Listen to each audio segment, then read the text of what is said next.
अस्सलाम वालेकुम, मैं हूं राजा शुजात और आप देख रहे हैं राजा शुजात यूट्यूब चैनल और फेसबुक पेज। आज की वीडियो में बात करेंगे शेर अफजल ख़ान मरवत के हवाले से, और शेर अफजल मरवत क्यों एक पॉलिटिकल लीडरशिप के लिए और पॉलिटिकल कारकुनों के लिए क्लासिकल एग्जाम्पल है।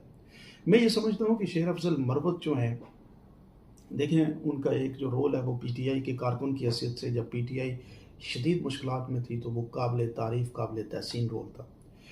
लेकिन बाद में आहिस्ता आहिस्ता शेर अफजल मरवत साहब भी क्रीज से बाहर आके खेलने की कोशिश की, और क्रीज में जब बाहर आके आप खेलते हैं तो शॉट हमेशा आपका हवा में जाता है, कभी वो छक्का हो जाता है और मोस्टली जो है वो कैच आउट हो जाते हैं। तो शेर अफजल साहब ने जब छक्का मारने की कोशिश की तो उनको नहीं पता था कि उनके नीचे बड़ी अच्छी फील्ड सेट की गई है और वो फील्ड उनको कैच आउट कर देगी। और उनकी वो जितनी भी आप देखें ना, उनकी गलतियाँ खुद इनकी अपनी भी हैं। इन्होंने पूरी पीटीआई लीडरशिप के ऊपर अपने आप को सुपरसीड करने की कोशिश की। सब लीडरों ने पीटीआई में जो मौजूद है, जो अभी तक खड़े हैं, उन सब ने कुर्बानियाँ दी हैं। और आप ये कहें कि मैं कोई एक वक्रे किस्म का आदमी हूँ, आप भी वकील थे, आपने इतने केस नहीं लड़े। मैंने आपको देखा है अदालतों में, खान साहब के साइफर के केस के दौरान आप अदालत में बैठे हुए साइफर केस की प्रोसीडिंग पे सोए होते थे, और बाहर आके आपको मीडिया की सबसे बड़ी अटेंशन मिलती थी। तो ये सारी चीज़ें आपको भी पता है कि आपकी हकीकत क्या है या कितनी आपके अंदर सलाहियत है। ये सब कुछ पीटीआई के कारकुनों की बदौलत है। लोग इमरान खान से मोहब्बत करते हैं, ये आप किसी जगह पे भूल जाएं। आज आप इमरान खान की मुखालफत करें, कल आप निकलें रोड पे, आपके साथ 10 बंदे इकट्ठे हो जाएं तो मैं मान जाऊंगा।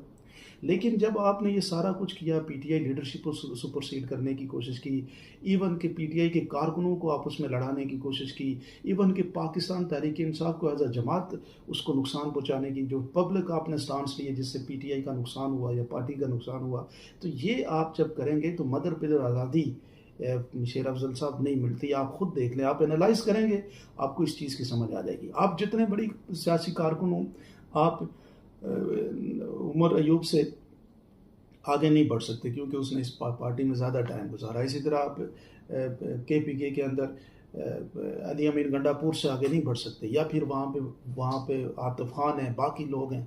ये सारे लोग भी पीटीआई में पिछले कई दहाइयों से काम कर रहे हैं। तो आप ये गए कि आपको अवाम ने इसलिए प्रमोट किया कि ये लोग उस वक्त बाहर नहीं निकल पा रहे थे, तो आपको आपके अंदर कोई क्वालिटी आ गई है या टैलेंट आ गया है, तो ये काबिल कबूल बात नहीं थी। इसीलिए आज आप देख लें कि आप पीटीआई की पार्टी के अंदर अपने लिए एक आवाज़ भी नहीं पाते। अकेला इंसान सियासी लड़ाइयाँ नहीं लड़ सकता। सियासी कारकुन फिर इसी तरह से कैच आउट हो जाता है, जिस तरह से आप हुए। अभी भी आपके पास वक्त है कि आप सियासी क्या पार्टी के अंदर वापस जाके जो आपसे गलतियाँ हुई, उन गलतियों